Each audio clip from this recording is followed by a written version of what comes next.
Over the course of this presentation, I will be discussing the climate zone DFA, in which may be found the Japanese city of Sapporo. I will also discuss native Ainu houses known as chaises, and a contemporary case study house by Jun Igarashi. As you can see from this aerial view of Sapporo, it is located in a very mountainous region with heavy snowfall, and so design factors such as thermal insulation will be important for adapting to the environment.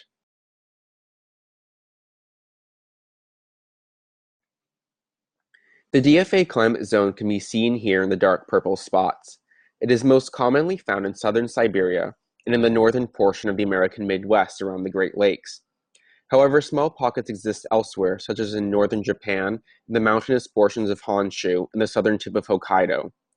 DFA can stretch from 30 to 60 degrees latitude, and is often referred to as a humid continental climate. It is characterized by warm to hot summers with a mean temperature of 71 degrees Fahrenheit, and very cold, frigid winters with daily average temperatures around 26 degrees Fahrenheit. And there is usually constant snow cover in the winter. The 4 spring and autumn months average around 50 degrees.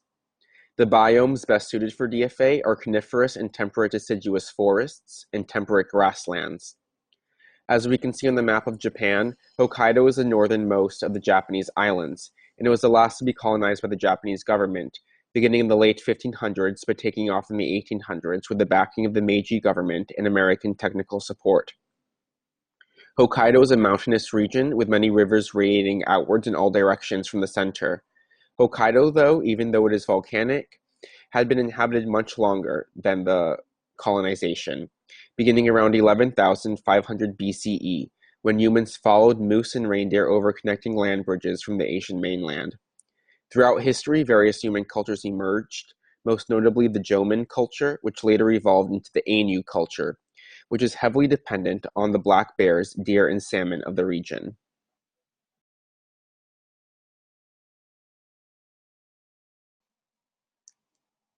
Sapporo itself was not founded until 1869.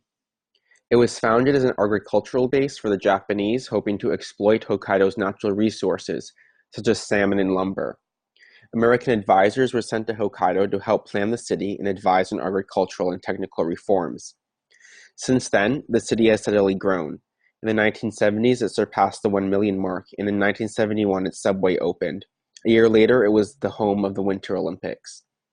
As we can see in this topographic map, Sapporo lies within a valley at the base of a mountain range, of which Mount Sapporo is the most prominent. More hilly areas lie to the north, while the Sea of Japan is to the west, and the Toyohira River runs right through it. Thus, it was a fairly flat and isolated area, perfect for the early colonizers.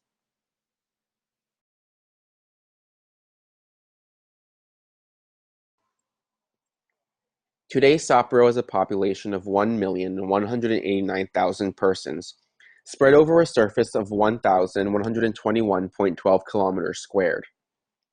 It is a fairly dense urban area, as indicated in gray on the density map. Surrounding it is a fairly dense suburban area. The average dwelling is typical of most Japanese cities, with mid-rise towers interspersed with 2 to 3-story dwellings. Sapporo has continued to play an international role. In 2002, it hosted the World Cup. However, the region is also prone to earthquakes, and in 2003, the Tagachi Oki earthquake hit, and just a couple of weeks ago, another earthquake struck.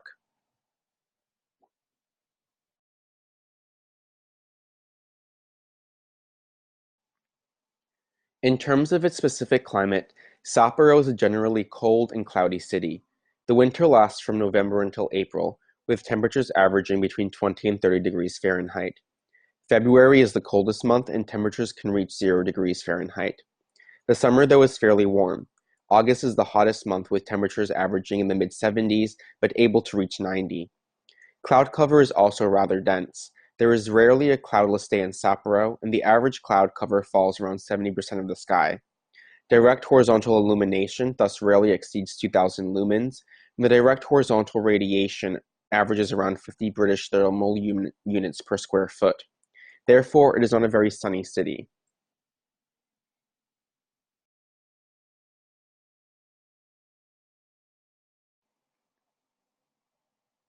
Sapporo is also not a very windy city, because the mountains break the wind.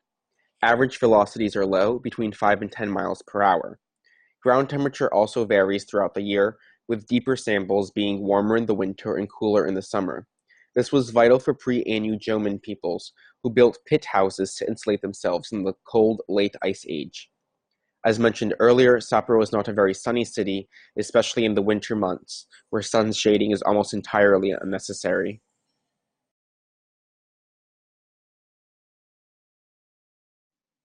I will now discuss a vernacular case study of the Ainu people. The Ainu are a people native to Hokkaido and Sakhalin, who emerged around 1200 AD. Their culture is deeply tied to the landscape. They are well known for their bear-killing rituals, which are intended to send spirits to the other world. However, they also rely heavily on salmon in the broadleaf forests. The Ainu have been historically oppressed by the Japanese, who sought to exploit Hokkaido's natural resources. For example, they lost their rights to fish for salmon, and their ecosystem was further damaged with the construction of the Saru River Dam, which prevented salmon from breeding. Ainu villages, called kotan, are made up of several small dwellings, each called a chais. The chais can vary in size, but is generally 12 by 18 feet. It is a timber and thatch construction.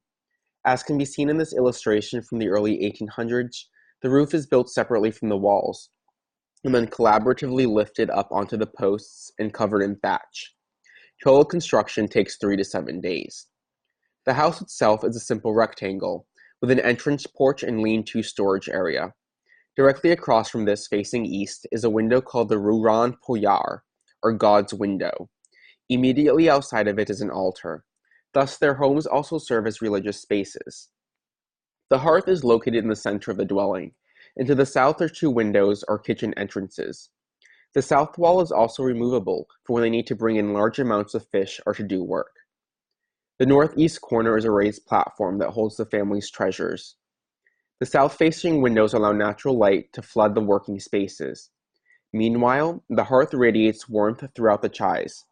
It is naturally insulated by the thatch, and the nutmeg floor matting helps to retain and radiate the heat across the floor.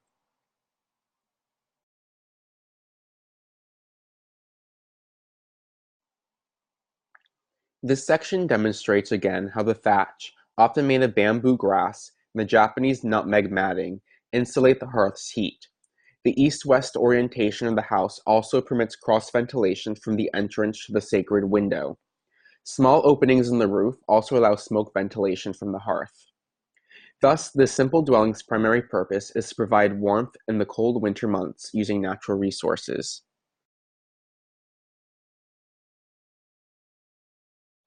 Another case study, this time of a contemporary house, is also concerned with sunlight and insulation, like the Inyu Chais. It is a case study house, simply called Case, by the Japanese architect Jun Igarashi.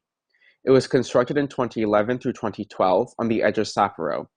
It, too, is a timber frame construction, measuring 50.52 meters squared. Here we can see the site, where it is located on the edge of a development.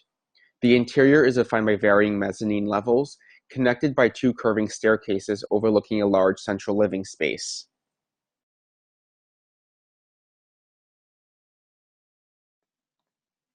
In section, we see this large central living space with the more private and functional spaces surrounding it. The private spaces are kept smaller to help insulate them, while as a whole, they help to insulate the large central space. The long entryway also serves as a type of windbreak. Igarashi, though, did not stop at just the building's interior features. In order to create a transition from interior to exterior, he ran wire cables from the roof to the ground in order to create a tent around the house. Vegetation is beginning to grow on these wires to provide further insulation, such as in the chais.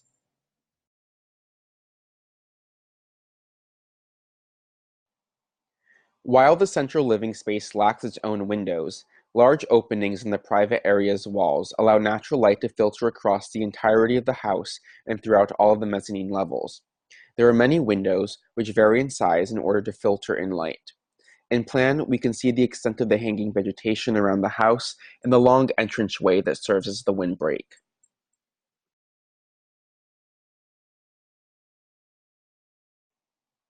Finally, in a detailed section, we can see that the hanging vegetation will also help to shade the house in the summer on the rare sunny days.